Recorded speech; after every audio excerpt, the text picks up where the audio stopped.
Hello everyone, today we will be talking about Jahad's princesses, what they are, where they come from, and their role in the tower. Fair warning that there may be spoilers ahead. Watch at your own risk.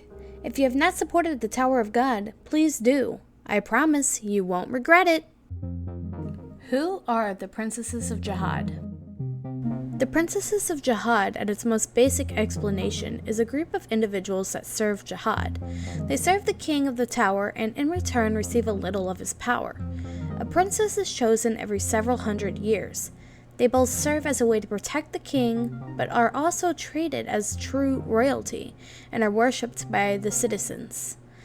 Being recognized as a princess is an amazing achievement in the tower, and is considered nearly impossible.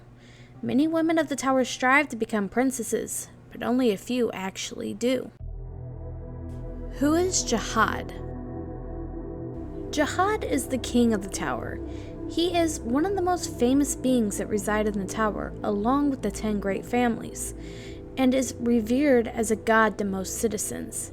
He is also a high ranker, retaining the 3rd spot in the rankings list.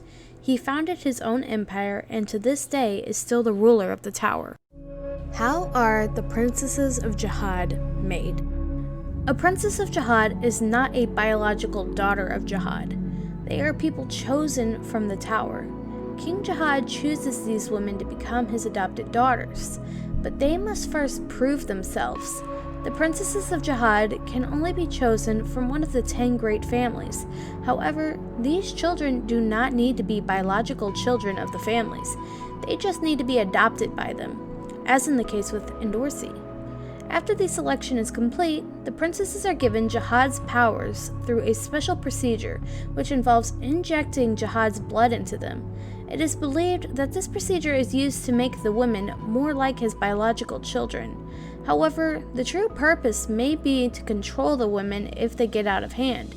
An example of this would be during the Hidden Floor, where the presence of Data Jahad was enough to make Endorsi and even the Data version of Machini motionless. It may be that in exchange for power, the women also lose their free will in the presence of Jahad. The 10 Great Families. The 10 Great Families are the families with an original descendant who came up the tower with Jahad. They are treated as nobles and are extremely powerful. Most of the time, only female children who belong to the families are able to have the chance to become a Princess of Jahad. Not only that, but when one of the family's children is chosen, not only does the woman gain major authority in the tower, but that family's status also gains more power. So it's a major competition to produce amazing women that may someday be selected amongst the ranks of Jahad. However, there are exceptions to the rules. Even though majority of the time Jahad's princesses come from the great families, there have been cases where candidates are chosen from outside the families. However, it's extremely rare, and even rarer for those princesses to become rankers due to the fact that the families do not want to give up power, and therefore will kill princesses from normal families. The princess that should not exist. With anything in life, there is always an exception. In this case, the exception of Anak Jahad. The princesses in the tower have to live by a certain set of rules. They cannot fall in love, and they are forbidden from intercourse, and by extension of that, having a child is a direct violation of the rules.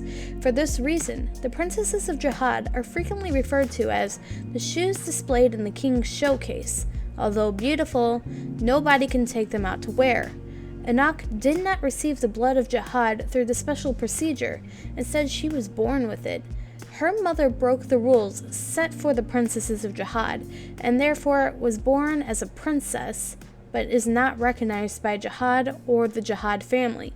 She is often referred to those loyal to Jahad as the shame of Jahad, and several factions within the tower have tried to execute her. Ways of the Princess. As I have mentioned, becoming a princess is a major feat to those in the tower. There are minimum requirements that need to be met before any female can become a Princess of Jahad. A candidate must be resourceful and beautiful, but above all else, they need to be powerful. It is said that Jahad's blood is so strong that if a woman is not strong enough, she will more than likely die undergoing the special procedure. If she passes all the tests, then the woman can become a Princess of Jahad. Becoming a princess Jahad further enhances their skills and abilities, which makes them stronger than most of the great family members, aside from the heads. In fact, Princesses of Jahad can be so strong that by the time they enter the tower, they may already match or exceed the power of an average ranker. Princesses who become rankers are also entitled to guides. An example of this would be Evan guiding Yuri Jahad. Along with having requirements to become a princess, as I have stated, there are also rules once you become a princess. 1. They cannot have a relationship with a man. 2. They must not marry. 3. They may not have a child. 4. They must not help an enemy of the Empire. And 5. They cannot enter the floor of death. Most of the rules for the princesses are to prevent the power of Jahad from spreading. It is later revealed that strenuous efforts go into a candidate's testing to prevent a soon-to-be Jahad's princess's loyalty from waning. The biggest example of this is Kaiser. She was tested to see if she would fall in love with another man, and when she did, not only did she fail to become a Jahad's princess, but was severely punished by her family. Rule number 4 is an obvious one. Not only are they considered to be a part of the royal family, but they are supposed to defend the name of Jahad. Loyalty is a must for a Jahad's princess. Rule number 5 is in place because the floor of death is considered a taboo place in the tower. Namely, it was where Ban was born, and the people there worshipped Arlene. It is speculated that even though the rule may be in place to keep Jahad's princesses safe, in reality, it may be to cover up the atrocities Jahad has committed on the floor, and to hide the truth about the real history of Jahad. 13th Month Series. The 13th Month Series are weapons that can only be bestowed to Princesses of Jahad who have reached the top of the tower. They are then considered to be chosen princesses. Only a chosen princess is able to wield a 13th Month Series. As rare as it is to become a Princess of Jahad, it is even rare to receive a 13th Month Series. Yuri Jahad is one of the only princesses to receive a 13th Month Series in the last 500 years. There are even more rules for a princess who receives a 13th Month Series. 1. She cannot give or even lend a 13th Month Series to another person, or else they could be executed for it. 2. A princess can own more than one 13th Month Series, and there are no repercussions for killing another princess for their weapon. 3. A princess is allowed to refuse a weapon if they so choose. The first generation of Jahad's princesses who received the 13th Month Series ended up going mad and killing each other due to a curse laid on the weapons. We later find out that the curse placed on the weapons was directed by Jahad himself behind the scenes. The people of the tower wanted Jahad to find a wife. However, Jahad only ever wanted one person, Arlene.